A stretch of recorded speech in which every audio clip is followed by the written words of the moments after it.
Hello everybody, welcome to the Wonky Angle, where I talk about electronic music, both new and old. And today I'm going to be talking about the new album from Jean-Michel Jarre, Electronica 1, The Time Machine.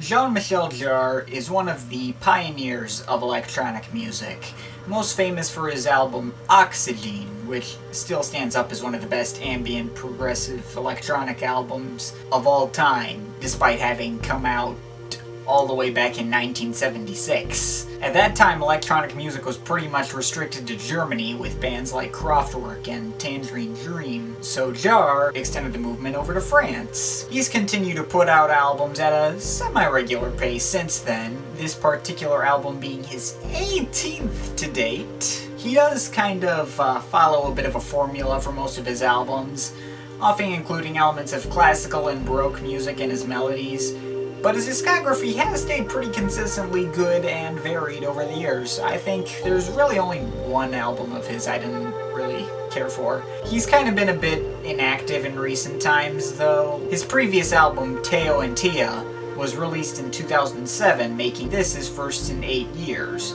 But here's my thoughts on his discography so far. Extremely dated, but surprisingly good. Extremely dated, but kinda repetitive and meh. Big game changer. If you like electronic music, you owe it to yourself to listen to it at least once. Pretty much the same as Oxygen, but dancier. Pretty much the same as Equinox, but less serious and more fun. There's only one legal copy in the world, and pirated versions are terrible quality. Check out if you're curious, but I wouldn't bother seeking it out too hard. It's not that good. Jarre experiments a lot with vocal samples here. Definitely worth checking out, but be warned, people say tit a lot. Nothing new from him, but still good. The title track is catchy and the 4-part opening track is also good, but other than that, nothing new from him, but still good. The last track is this 40-minute ambient piece. It's very good, but not for the impatient listener. Nothing new from him, but still good. A pretty ballsy move, making a sequel to his most legendary album. It's not better, but it does at least live up to the legacy. Kind of a pop and world of music edge to this one, vocals on several tracks, but it's actually one of his best, definitely worth checking out. 2 long, pretty much identical ambient pieces. One is awkward and creepy, and the other is kind of boring. A lot of jazz influences on this one, I'd recommend it. Nothing new from him, but still good. This is a compilation of Jarre's greatest hits remixed, as well as a couple of new songs included. Good introduction to his work. Kind of has a modern electro-pop sound to it. Uncharacteristically peppy and disjointed for Jarre, and wasn't well received, but yeah, I like it. Which brings us to this album. After his long hiatus, Jarre finally returns with his huge, big-budget comeback, featuring collaborators on every track, many of which were also big game changers in the world of electronic music themselves, or just big names you rarely if ever see as featuring credits. We got M83, we got Air, we got Vince Clarke of Depeche Mode, we got Lil Boots, Moby, Pete Townsend, the late Edgar Froese of Tangerine Dream, Armin van Buuren. That is now 3 reviews in a row where I've talked about Armin. 3D, aka Robert Del Naja of Massive Attack, John Carpenter, and Lang Lang. I will have to admit, though, I didn't know all of the collaborators. I didn't recognize Boys Noise, I didn't know who Fuck Buttons were, or Gestaffelstein. Most embarrassingly, I didn't know who Laurie Anderson was, either. I looked her up after seeing her on the track listing, and it turns out she's a pioneer of electronic music. Brian Eno's worked with her several times, posts about it on Twitter all the time. I was slapping myself for not knowing her previously. I also technically only knew who Lil Boots was because someone in the comments recommended me to her earlier. Anyway, while I was looking through all these collaborators, it occurred to me what the album title meant. The Time Machine is supposed to be a celebration of all electronic music, with one of its pioneers going back in time to bring on some of the other big game changers in the genre that have since disappeared from relevance, as well as other newer names that are still relevant in the electronic mainstream. The big question is, though, how does the actual music turn out? Well, pretty good, obviously. There's nothing on here I truly dislike, though there are a couple of forgettable tracks on here. It's very good. A lot of the collaborators do in fact bring their A game and come up with some truly great stuff, but some of the others just don't do much to capture my attention. So I'll start with the meh stuff. So first there's the intro and title track, The Time Machine. It's cool, it's kinda catchy, but not really memorable. Same goes with the Gesaffelstein track. Maybe it's because I'm not familiar with either collaborator's styles. All I know about Gesaffelstein is that he co-produced Black Skinhead by Kanye West, and this doesn't exactly sound similar. Though it does have a powerful and commanding feel to it, so I guess there's that. The M83 track, Glory. That's a good one, but I don't hear Jean-Michel Jarre on this one very well. It's pretty much dominated by M83. It's good, obviously. It's slow, emotional, it's powerful, it's M83. But Jarre doesn't really have much of a presence on it. Pete Townsend.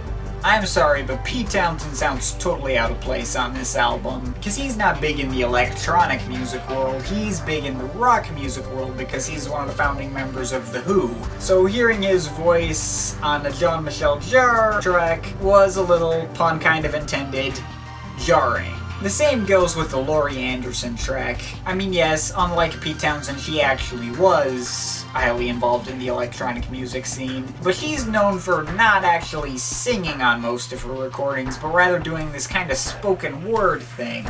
And that's exactly what she does on here. While it's not as weird to hear her than it is to hear Pete Townsend, I don't know, just something about her tone of voice while she's talking about, I guess, sex, just kind of creeps me out a little bit. Also, the track with 3D of Massive Attack is entirely forgettable. Admittedly, I'm maybe a little behind on my Massive Attack, but, you know, it's cool and all, but this track just doesn't do that much for me. Then there's the John Carpenter track, A Question of Blood. Sounds exactly what you would expect from the guy who wrote the theme song to the Halloween movie. Sounds like an old 80s horror movie theme or something.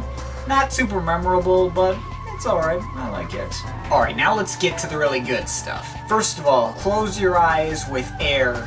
Easily my favorite track on the album. I've been a fan of Air for a very long time. Along with Orbital, they were one of the bands that got me into electronic music in the first place. Jarre and Air balance each other's styles pretty well, with a catchy and emotional melody, a lot of pianos in the same way that Air songs do. Also plenty of vocoders, calling back to Air's prime during their Moon Safari days. But also has like this grand epicness to it that you don't usually get from Air. I assume that's where Jarre comes in. Anyway, the two-parter track Automatic with Vince Clarke of Depeche Mode is pretty catchy and fun, as is the Little Boots track, If. If is probably the catchiest song on the album. Immortals with Fuck Buttons. Sounds really huge and dramatic, much more so than the Gesaffelstein track. Then we have Sons Have Gone with Moby, which sounds like, well, Moby, circa his 18 period. Like with the M83 track, Jarre isn't a huge presence, but I've been a Moby fan a lot longer than I've been an M83 fan, so hearing this was a lot more fun and got me in the feels a lot more easily. Zero Gravity, the Tangerine Dream collaboration, at first didn't do much for me, but it's grown on me quite a bit with repeated listens. There's a very nice balance between Jarre's usual style and Tangerine Dream's style, circa Stratosphere. Then there was the Armin collaboration, Stardust. Now obviously, I'm not exactly a huge Armin fan, but my god, this is actually one of the best tracks on here, balancing both Jarre's and Armin's styles in a surprisingly effective and catchy way. Also certainly helps that it's not in the middle of like 13 other tracks that sound exactly the same, but still, really good. Finally, the album ends with the song The Train and the River, with the famous concert pianist Lang Lang. And wow, what a way to close out the album. Lang Lang's piano is beautiful as always, and actually works pretty well with Jarre's kind of trance-like electronic sounds and ambience. Definitely one of the best on here, and a great way to close out the album. Overall, the album is a little disjointed and hit and miss, and though there are more than a few tracks that I tend to kind of skip over, As a whole, this is a very nice album, and a great way for Jarre to return in a big way. And even though it is disjointed, the real miracle is that it's not that disjointed. His last album, Teo and Tia, was far less cohesive than this one, so I have to give Jarre props for that. Also, this album title starts with Electronica 1, which seems to imply a sequel, Electronica 2, in the works. We'll certainly be looking forward to that. And so long as he's not stupid to bring in David Guetta on as a collaborator, I'll be quite happy. But anyway, this was good. I'd still recommend checking out some earlier Jarre albums like Oxygen first. And I think being familiar with the other collaborator styles does in fact improve this album, so maybe I should get listening to more of these other people. But still, I enjoyed this and it gets my recommendation. Overall, feeling a solid 8 out of 10. Favorite tracks: Close Your Eyes, Automatic, both parts, If, Immortals, Suns Have Gone, Zero Gravity, Stardust, and The Train in the River. Least favorite track?